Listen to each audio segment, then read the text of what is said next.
afternoon. Welcome to Mary and You Jen's say it today. Metabolical. What is it? Meta something. Metaphysical. Metaphysical. Okay.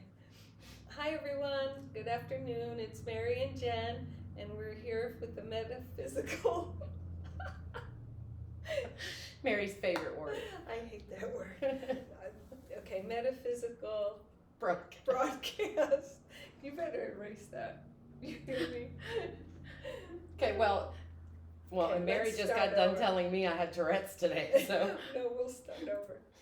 Go ahead, you introduce. I hate doing it. I'm gonna leave this. No, you're not. Yes, I am. Jen. So anyway, today, we've done all the disaster preparation videos, the meetings, organized, got everything together as we were supposed to. I've got to talk to you. Don't leave without me telling you about what we have to do Okay. mechanically. So I was hoping that we're at the breaking point, the release point of us being in all this 3D physical stuff. Yeah. Because that takes me out of my skin, and I know. I've been And doing this it. was unexpected. Yeah. We were somewhere, and then, hey, let's go do Let's that. do a broadcast. So that's As usual, not planned, not Yeah. edited, not organized.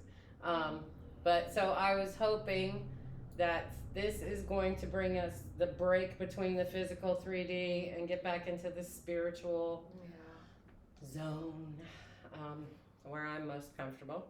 And so hopefully what message Mary holds today will be aligned in the spiritual realm to break some of this 3D physical stuff. Let's see. What do you think or feel about AI, Really? and have you experienced it?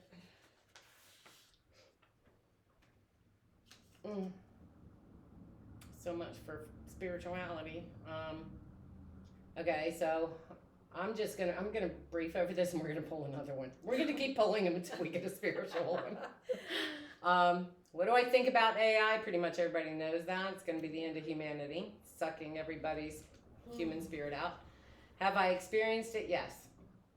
I have experienced the simulations that are being sent, the frequencies, and visions. I just had one last night. Actually, I posted about this morning. But that's all I got to say about that. So let's pull another one. Another question.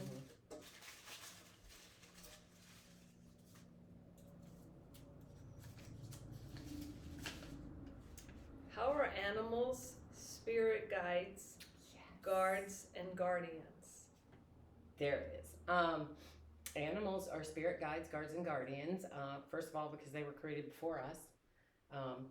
We are too, but we've lost ours because we have this dual mind to where we can make things up. But animals are pure, innocent, instinctual, and intuitive. Yes.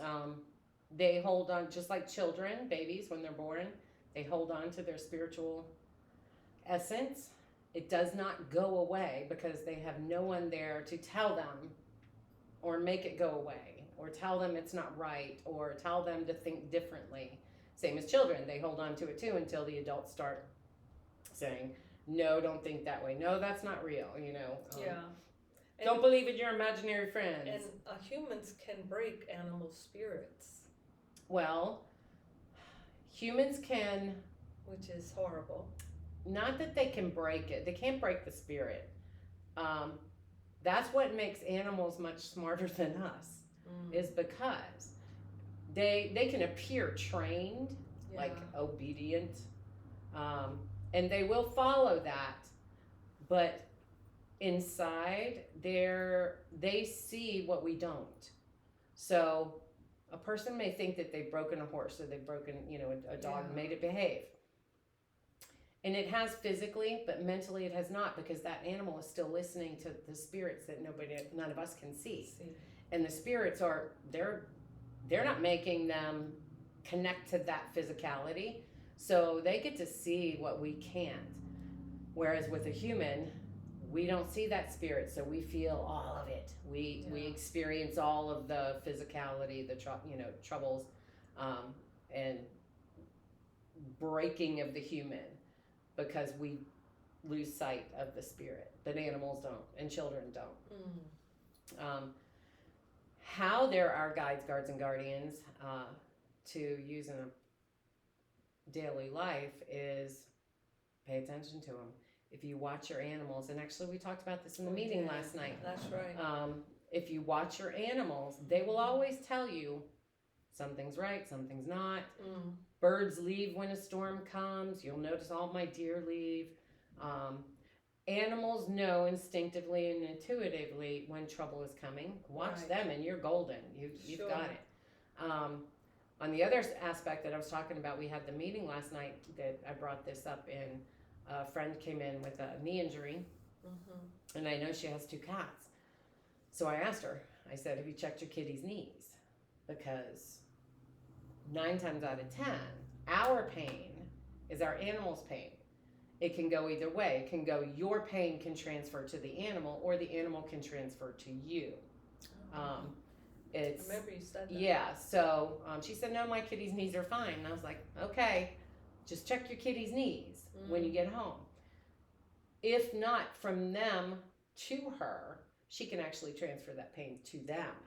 So it's, I forget, there's a technical term for that, but a scientific term, but I just call it, it's a relationship. When anybody you have a close relationship with, you're going to feel incensed, like moms and their kids and twins.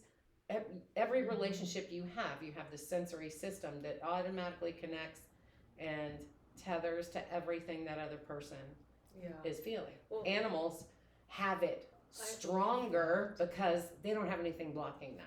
Right. Okay. Because it's true, when your dog's ears go up and they hear things so much better than we. But I could be walking Mabel and she stops, and then like her nose will go up. She's looking around and then she looks at me and I'm like, what's the matter? And a lot of times we turn around. Right. Yeah, I will always follow what my dogs tell me. And I said, you don't want to go this way, huh? And it'll be like further up the hill or whatever. She turns around and well, mine are adventurers. It's they go. She might sense because it's all woods. Yeah, mine are adventurers, so they go anywhere, any place, anytime. They don't care. So when mine are stopped, I say, let's go. Yeah. And let's get out of here, because I know their nature. That is not their nature. That's a warning to me. Exactly. And Callie, it was like 11 o'clock one night. Both dogs are out on the floor, passed out cold, and Callie just jumps up, starts barking and runs to the kitchen door and is looking out the door, and I hem-hawed and was like, okay, another possum, another raccoon. And I go, and just as I open the kitchen door, this humongous tree, bam, hits the ground. My whole house shook. She knew that tree was going to fall before it even hit the ground. And I'm talking a couple of minutes. It took me a few minutes to go to the couch, to the kitchen.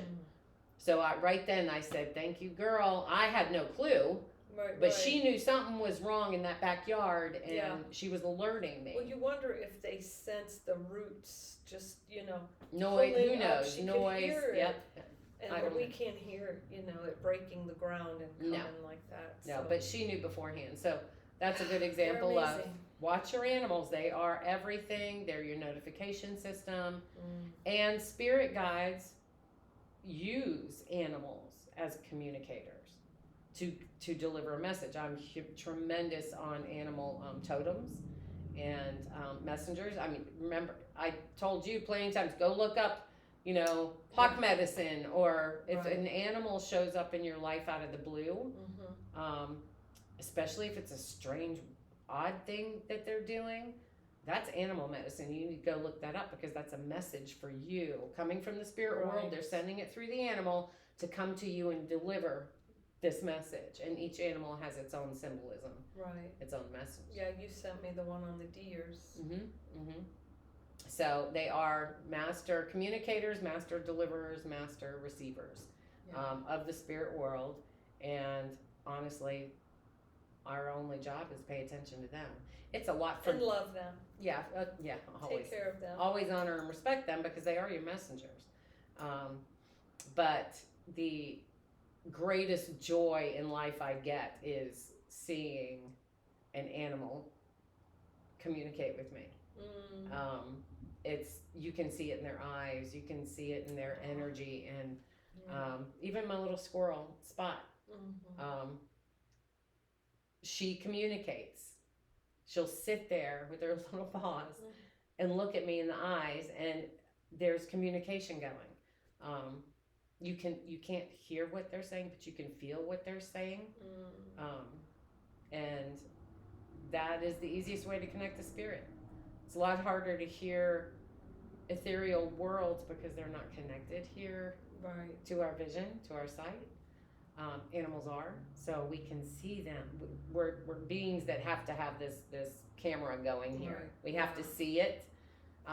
So creator and divine beings send animals as the messenger. So that's awesome. Hopefully that covers the question, and that makes me feel all good and spiritual and gooey inside. So that was that they're here for a purpose. reason. And intent of doing this broadcast, because I was like, I'm done with the physical. We need to get some spiritual flowing. And I think that's a good thing to go into this new awakening that we're going to be experiencing is honor and respect everything that came before you, before humans. Honor and respect all of it because they're all our messengers. Sky, water, elements, plants, planets, galaxies, everything that came before us are our guides, guards, and guardians.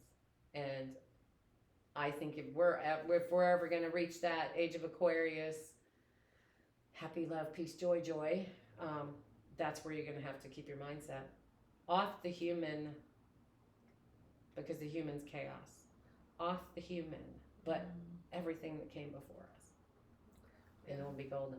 Age of Aquarius. I gotta post that too. Yeah. But thanks for tuning in. Thanks. Until next time, be spiritual. Yeah. And hang in there. Take care. Bye bye.